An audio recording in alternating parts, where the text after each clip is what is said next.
You're listening to a song in Marinawa. সাম্প্রতিক বছরগুলোতে ভাষাবিজ্ঞানীরা নতুন ভাষা আবিষ্কারে গুরুত্বপূর্ণ অগ্রগতি লাভ করেছেন। তবে এটি পুরোপুরি ইতিবাচক খবর নয়। যেখানে অনেক ভাষা আবিষ্কৃত হচ্ছে, সেখানে হাজার হাজার ভাষা চিরতরে হারানোর ঝুঁকিতে রয়েছে। বিশেষজ্ঞরা বলছেন, গত দশকে গবেষকরা বিশ্বের বিভিন্ন প্রত্যন্ত অঞ্চলে ১০০টিরও বেশি নতুন ভাষা আবিষ্কার করেছেন, বিশেষ করে দক্ষিণ পূর্ব এশিয়া, আফ্রিকা এবং প্রশান্ত মহাসাগরীয় দ্বীপপুঞ্জে।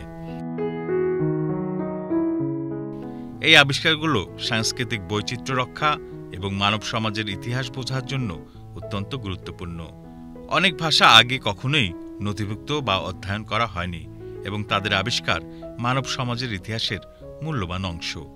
অন্যদিকে ভাষা বিলুপ্ত হওয়ার একটি তীব্র সমস্যা হিসেবে রয়ে গেছে। জাতিসংঘের মতে পৃথিবীর প্রায় ১/৩ বেশি ভাষা এই শতাব্দীর শেষে বিলুপ্ত হওয়ার ঝুঁকিতে রয়েছে।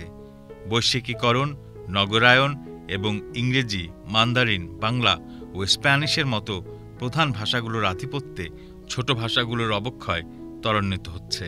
শুধুমাত্র গত ৫০ বছরে ২০০টিরও বেশি ভাষা বিলুপ্ত হয়েছে এবং আরও অনেক ভাষা সম্ভবত একইভাবে হারিয়ে যাবে। ভাষাবিজ্ঞানী এবং নৃবিজ্ঞানের বিশেষজ্ঞরা বিপন্ন ভাষাগুলি নথিভুক্ত করতে কাজ করছেন, তবে এই প্রচেষ্টা যথেষ্ট নয়।